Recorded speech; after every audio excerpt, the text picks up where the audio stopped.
Today's episode is brought to you by Romer Skincare. Based out of Chicago, Romer launched a work-from-home clean skincare line that covers all your skin needs. They proved that you don't need a million serums and eye creams to get better skin. Why we love them. Clean ingredients and effective results with just a simple 3-step routine that you and even your partner can share. Romer Skincare is offering our listeners 15% off and a gift with your first purchase by using code LISTENER15 on their website, romerskincare.com. That's ROMER skincare.com. No stress, no clutter, just happy skin.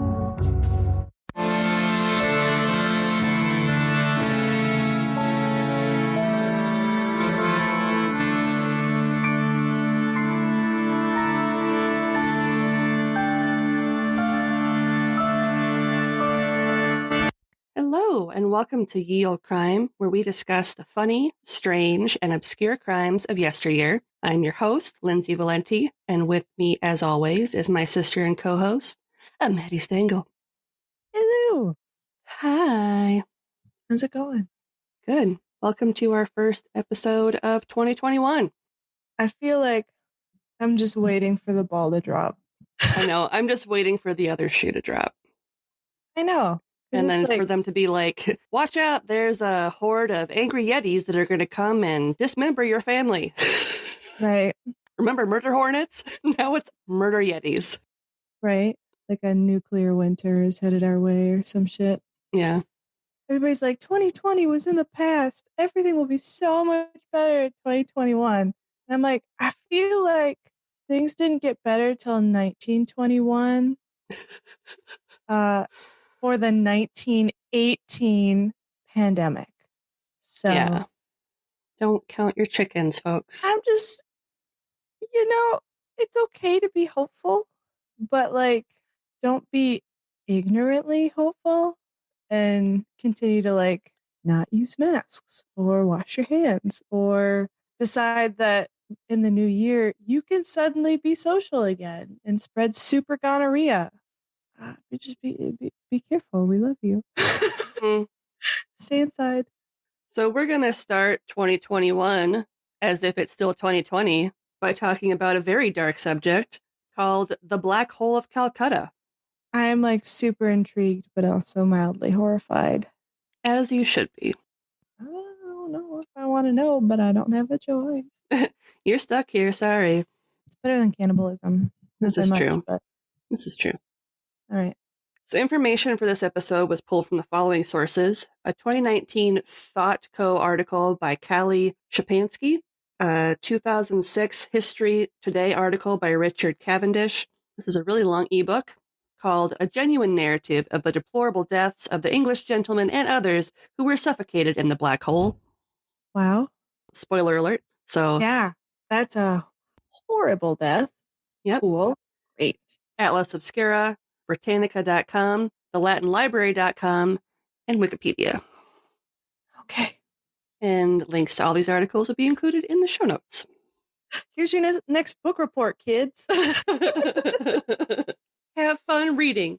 You'll get an A for agonizingly sad. Pretty much. So the Black Hole of Calcutta, which is in modern-day Kolkata, West Bengal, is one of the worst atrocities to ever happen in India. And this horrifying event would be the final straw that broke Great Britain's back as they made their bid to conquer the subcontinent. Oh, great. So it just made them angrier and wanting to conquer it more? Yes. So like many other nations, and in some cases continents of the world, India was a coveted area for Great Britain in the 17th century as they sought to expand their empire and trade routes for the East India Company. You know, it's really funny that they fought for spices that they never used in their foods. Mm-hmm. It's too spicy. But they needed to have it before the French could get it. Yep, and the Spanish, and the Portuguese. In 1613, Jahangir, the fourth Mughal emperor of India, who ruled between 1605 and 1627, signed a treaty with the East India Company that secured trade with them in the area of Calcutta. At that time, even though East India Company was a commercial venture for the British Empire, they took up semi-governmental roles in the area of Calcutta, where they built their factories, fortresses, and trading posts. Oh, yeah, that's dangerous. giving them that much power. Yeah. Additionally, they minted money, forged diplomatic relationships, and commanded private armies. Oh, great. And no, it's okay. They're just a private company that just Yep. happens to be British. Yep. Yeah, okay.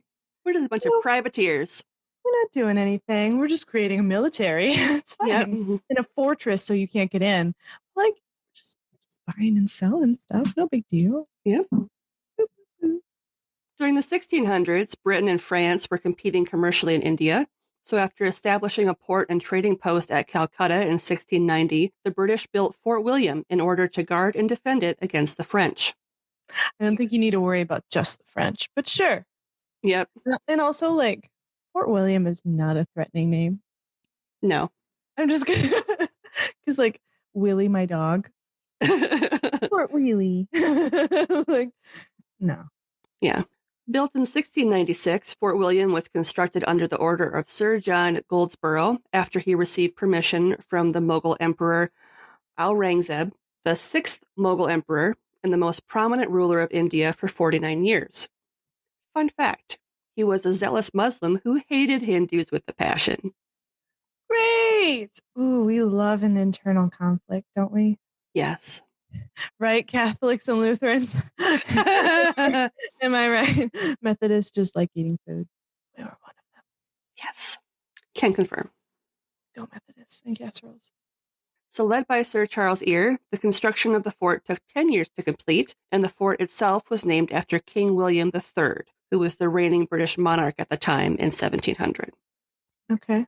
Enter Siraj al-Dawla, who assumed the mantle of Nawab of Murshidabad, Bengal, in 1756, following the death of his granduncle Ali Vardi Khan. A Nawab, or Nawab, is basically a Muslim nobleman or governor for those of you like me who had no idea what that meant.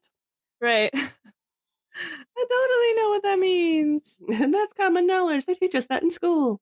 Awesome. Yeah. Like they teach us anything relevant for any other religion. Sorry, keep going. Just like totally decimating like all of English culture. It's fine.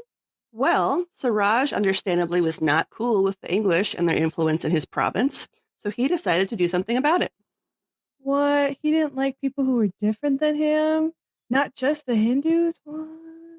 After the governor of Calcutta refused to stop the fortification work that was being done on Fort Williams in anticipation of what would become the 7 Years' War of 1756 through 1763, Siraj marched on Calcutta with an army of 50,000 men, 500 elephants, and 50 cannons. Is it messed up that I feel worse for the elephants? No. Because, like, they're a pretty peaceful beast. Like, They only attack you if you attack them first. And they're extremely intelligent, too. And they brought them into battle. Like anytime I see, like, period war pieces where, like, the horses die, I'm like, why did you do that? They didn't do anything. They loved you and just wanted to eat twigs and hang out. Siraj and his forces arrived in the outlying areas of Calcutta on June 16th, 1756, quickly mowing down any and all resistance. Wow. Yeah, I bet, because they weren't prepared. Yeah. It was basically an ambush, right? Yeah. So the governor of Calcutta, his staff, and the British residents of the city ran for the ships in the harbor, while leaving many women and children behind, as well as a small garrison of 170 English soldiers under the command of John Zephaniah Halwell, who wasn't even militarily trained. Of course not. He was the company's zemindar. Basically, he collected taxes and maintained law and order in the fort, and he was trained as a military surgeon. Yeah, he was woefully underprepared for this. Yeah. I feel really bad for the women and children. Yeah. So Fort William had 2 mortars, aka cannons, but the bulk of the gunpowder needed to fire them was too damp to use, and the grapeshot they would have used for ammunition had been compromised by worms that had slowly eaten it while it was in storage. Oh, shit. So for those of you that don't know what grapeshot is, because I didn't. I don't know. You know, like that Bullet Bill character from Mario? Who's like the big bullet? Yeah, think of that guy, but full of a bunch of tiny cannonballs. that will explode like buckshot upon impact. That's what grapeshot is. Oh my God. Yeah. Oh my God. That would be awful. Yeah, it's horrifying. Oh my God. No. After 3 days of intense fighting, the British forces at Fort William surrendered on Sunday, June 20th, 1756. As I mentioned, Hallwell had zero military experience, and he thought that surrendering the fort would be the end of it. Unfortunately for Hallwell, he couldn't have been more wrong. Oh, honey. Oh, no.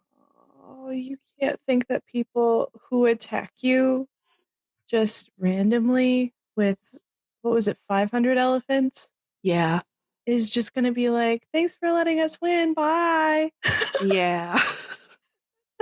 Like, they didn't care if the women and children got out. Yeah.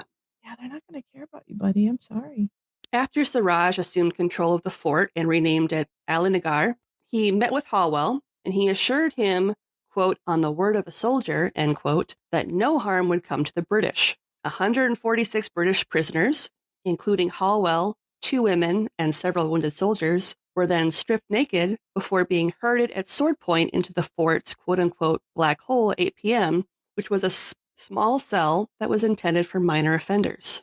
And when I say small cell, this cell measured a measly 18 feet by 14 feet 10 inches, or 5.5 by 5.5 meters, and had 2 small windows. As you can imagine, being India, it was hot.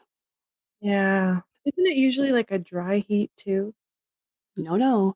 In June, it's typically the start of the monsoon season and one of the hottest, most humid months of the year, with average temperatures of 95 degrees Fahrenheit or 35 degrees Celsius. Oh, fuck. And with the humidity, who knows like how hot it actually was. Yeah. Oh no. Over like almost 150 people? Yeah, almost 150 people. Okay. Most prisoners passed out from dehydration and were crushed under the weight of others trying to gain access to the windows and fresh air. The rest fought over the small amount of water they'd been given, in addition to screaming and begging the guards for mercy. And this was in the ground, right? Like a pit? It was like a pit with a top over it. Okay. So kind of like it'd be, I just think of the Ninja Turtles. Like a little. So it was like built, it was a solid, like square-ish cell that was built in the ground. Okay. So it was like in the side of a hill type thing. Okay. So Hallwell, who, spoiler alert, survived the ordeal, Oh no. he wrote about the conditions in the cell and the horrors that he and the rest of the prisoners suffered in a lengthy piece, which I quoted above, entitled A Genuine Narrative of the Deplorable Deaths of the English Gentlemen and Others Who Were Suffocated in the Black Hole. And what I'm going to share with you are a few excerpts. Okay. The dungeon was a strongly barred room, and it was not intended for the confinement of more than 2 or 3 men at a time. There were only 2 windows and a projecting veranda outside, and thick iron bars within impeded the ventilation, while fires raging in different parts of the fort suggested an atmosphere of further oppressiveness. The prisoners were packed so tightly that the door was difficult to close, because the door swung inward instead of outward. Oh no. Okay. One of the soldiers stationed in the veranda was offered 1,000 rupees to have them removed to a larger room. He went away, but returned saying it was impossible. The bribe was then doubled, and he made a second attempt with a like result. The Nawab, or Siraj, was asleep, and no one dared wake him. By 9 o'clock, several people had died. This was an hour later, and many more were delirious. A frantic cry for water now became general, and one of the guards, more compassionate than his fellows, caused some water to be brought to the bars, where Mr. Hallwell and 2 or 3 others received it in their hats and passed it on to the men behind. In their impatience to secure it, nearly all was spilled, and the little they drank seemed only to increase their thirst. Self-control was soon lost. Those in remote parts of the room struggled to reach the window, and a fearful tumult ensued, in which the weakest were trampled or pressed to death. They raved, fought, prayed, blasphemed, and many then fell exhausted on the floor, where suffocation put an end to their torments. About 11 o'clock, the prisoners began to drop fast. And that's the end of the excerpt. Awful. By 6 the next morning, when the door was finally unlocked, corpses were piled up everywhere, with only 23 of the 146 prisoners surviving the night. A pit was dug for the dead before the bodies were quickly dumped. Well, at least they took care of the bodies right away. Like, that's surprising to me that they would even care enough to do that. So, side note, modern scholars believe that these numbers were exaggerated and that it is more likely that 64 to 69 prisoners were put in the cell, of which 21 survived. Even with that reduction in number, it's still awful. Yep. But not as horrific as it was purported to be. And it was noted by D.L. Pryor, who was Hallwell's biographer, that 43 of the Fort William men were listed as missing or dead for reasons that weren't because of suffocation or shock. So they were probably killed in the line of duty. Mm. The story that they were all naked has also been exaggerated, as all of the prisoners were fully clothed, which makes it that much worse because they would have had all that extra fabric adding to the heat. Yep. Yeah, that does make it worse. So before you start demanding his blood, Siraj didn't order or know about the imprisonment of the prisoners. Really? Yes. The surviving prisoners, with the exception of Hallwell and 3 other men who were taken as prisoners of war, were freed on Siraj's orders after hearing about the suffering that they had endured at the hands of his men. When news of this incident reached the British stationed in Madras in August of 1756, retaliation came swiftly. Yeah.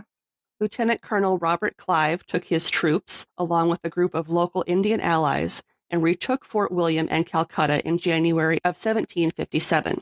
As for Siraj, he was defeated and overthrown as Nawab at the Battle of Plassey on June 23, 1757, by the British, even though he boasted larger numbers with his fellow Bengals and French allies.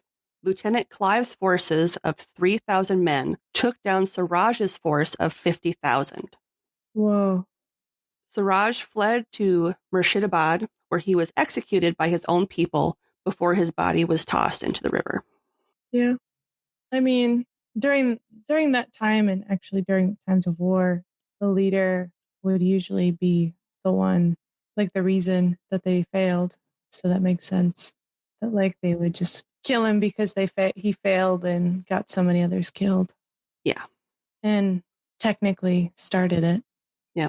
Anger at what had befallen their fellow citizens swayed the British people into wanting imperial control over India, which started a bid that would see the nation under crown rule for 190 years until 1947. Wow. So if he wouldn't have started it that initial time, they might not have had imperial rule. Correct. But who's to really say? I mean, if the British wanted that, they would have still sought it out. Yep. By some means, because that was their goal initially, you know. Well, and you would think, considering they did take part in the 7 Years' War against the French in India, that it was probably their plan all along to colonize. Yeah, because it would always be a threat unless they colonized them.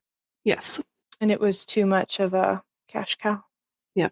In regards to the Black Hole itself, it was no longer utilized as a place to hold prisoners of war and was decommissioned. Instead, it was converted to a warehouse to store munitions for the preceding 7 Years' War and other skirmishes that would follow. Wouldn't that be dangerous still, though, to have all of those munitions in a hot, damp, dark space? You would think so, but... Like, I'm glad nothing happened, but, like, I don't know. Totally. I'm under the impression that regardless of where you would have been in India at that time, storing things that were not stored, it would be very hard to not store things in a hot, damp place. Yeah, I suppose, especially during monsoon season. Yeah. That makes sense. A monument commemorating the British soldiers and civilians who died during the incident was erected in Fort William in 1901 at the original site of the Black Hole before it was moved in 1940 to St. John's Church, which is pretty close to where the fort was, and still is. What follows is a list, according to Hallwell, of the victims that passed in the Black Hole and those that survived. Quote, of counsel, E. Eyre Esquire, William Bailey Esquire, and the Reverend Gervase Bellamy. Gentlemen in service, Messrs. Jenks, Reveley, Law, Coles, Valacourt, Jebb, Toriano, E. Page, S. Page, Grubb, Street, Herod, P. Johnstone, Ballard, N. Drake, Kearse, Napton, Gosling, Robert Bing, Dodd, Dalrymple, V. Ament Theme. Military captains, Clayton, Buchanan, and Witherington. Lieutenants Bishop, Ifays, Blagg, Simpson, and Bellamy.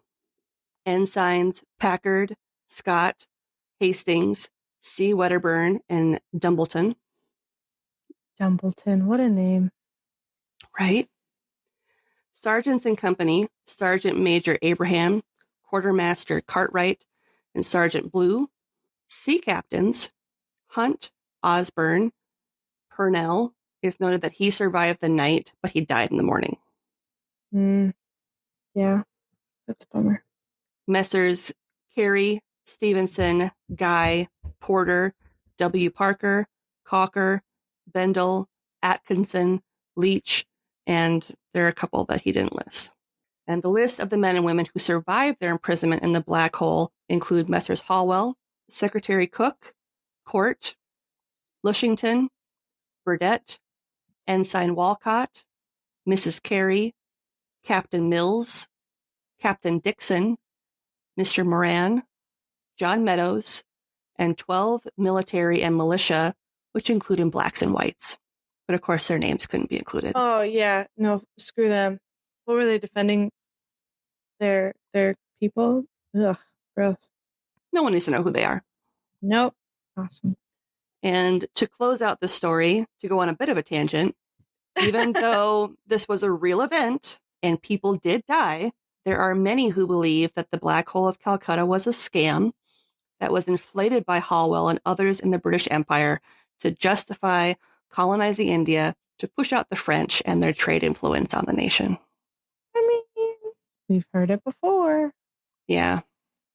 As much as I don't want to say it, history has shown that wars have been started for much less.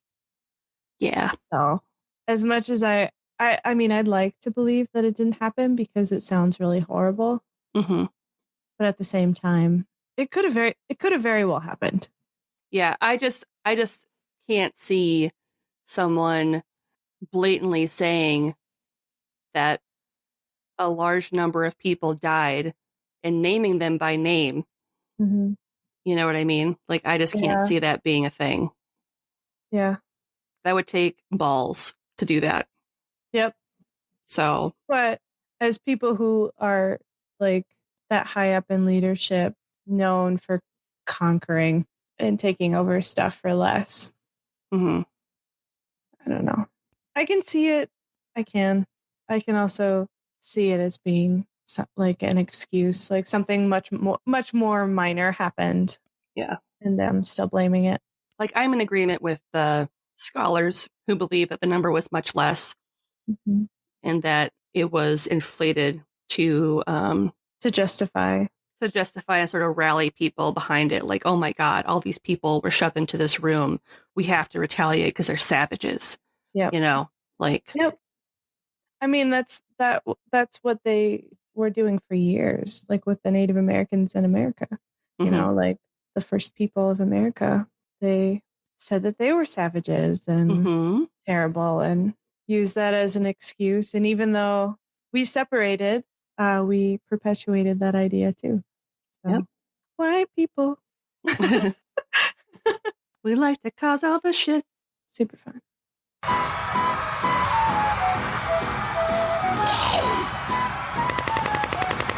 Welcome.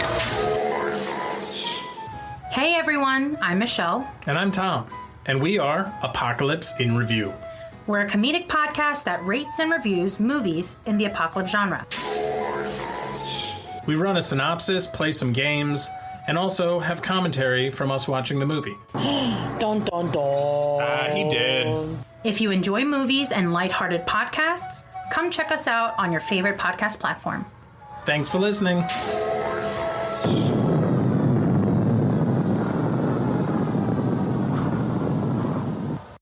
So this week's podcast plug, LOL.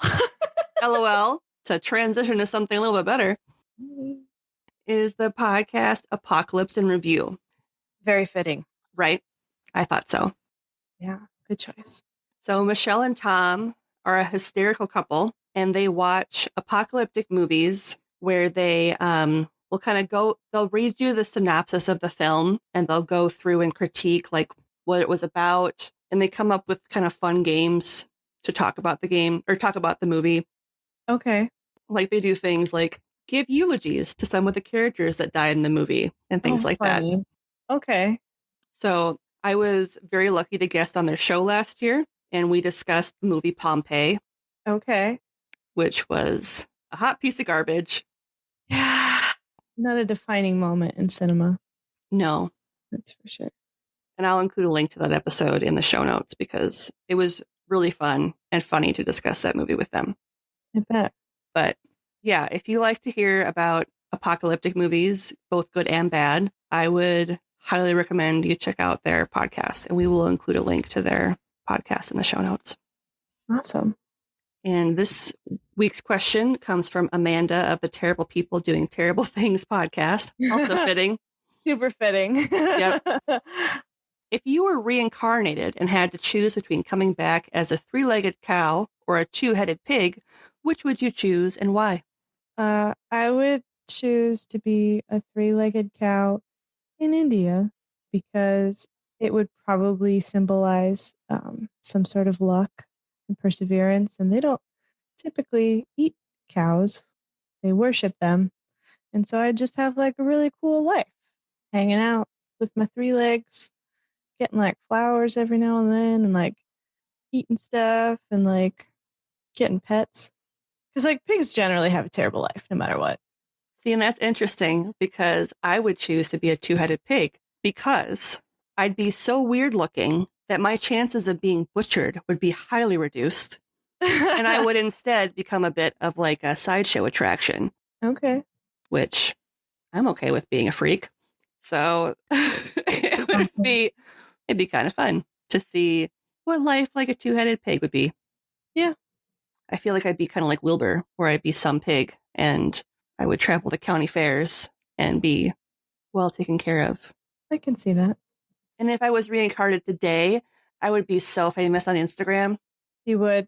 Ariana Grande would probably adopt you or something. Probably. Or like Matthew McConaughey would want to have me on his ranch or something like that. There you go. Doesn't he have a ranch? I feel like he has a ranch. I don't know. He probably does. He seems like somebody who would. He'd be like, all right. I need that 2-headed pig. I'll put you in my Lincoln. Just got it. I take all of the Lincolns because I am a spokesman. Do you want a Rolex watch, 2-headed pig? Sure. I'm going to put one on all of your hooves. So you always know what time it is with both heads. LOL, you can't read. I won't put you on trial, I promise. Just don't eat the faces off my babies. Exactly.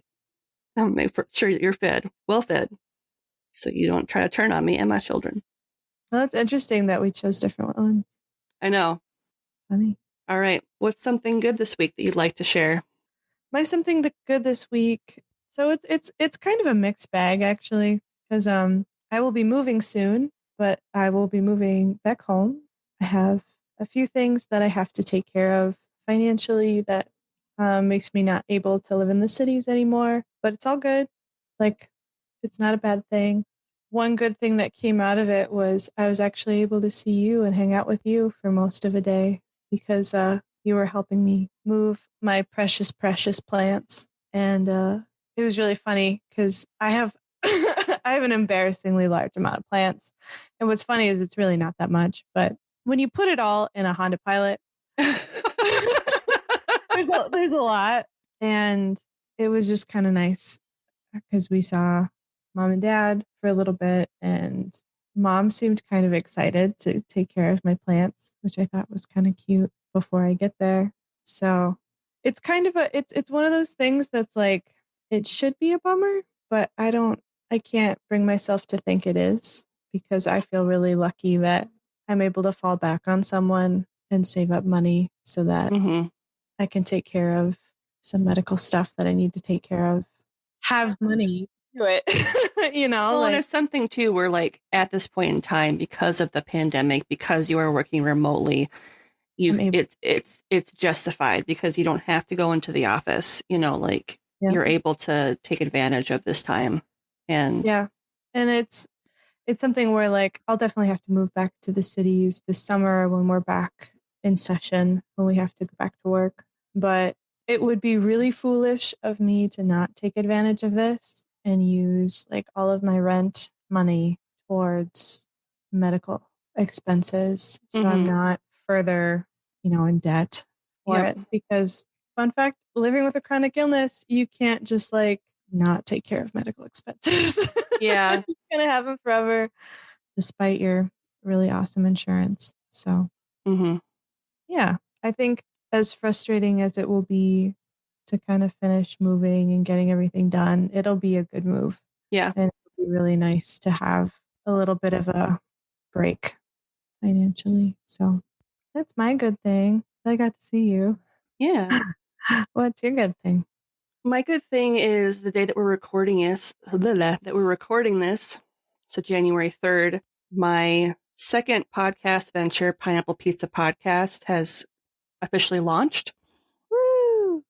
So we have basically like a month's worth of content that all came out today. So you can binge listen to it before we resume normal content next week. So it'll kind of give you a taste of what we're going to be talking about. As we've mentioned on an earlier episode, it's a joint venture between myself, Emily from the Drink Drunk Dead podcast, and Ashley of the Studying Scarlet podcast, where we discuss mythology, cryptozoology, and urban legends for different areas. So the episodes that all came out on January 3rd cover cases and stories from Japan.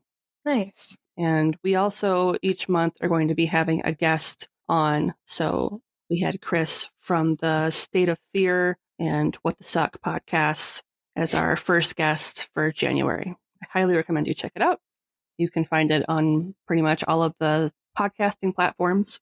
And the second something good that I wanted to mention is that starting this month, we will be releasing 2 mini episodes where we will have guests from other podcasts on, and we will be quizzing them on Victorian slang terms to see if they can guess what on earth we're talking about. Yes, to guess if they can figure out what the heck these terms meant.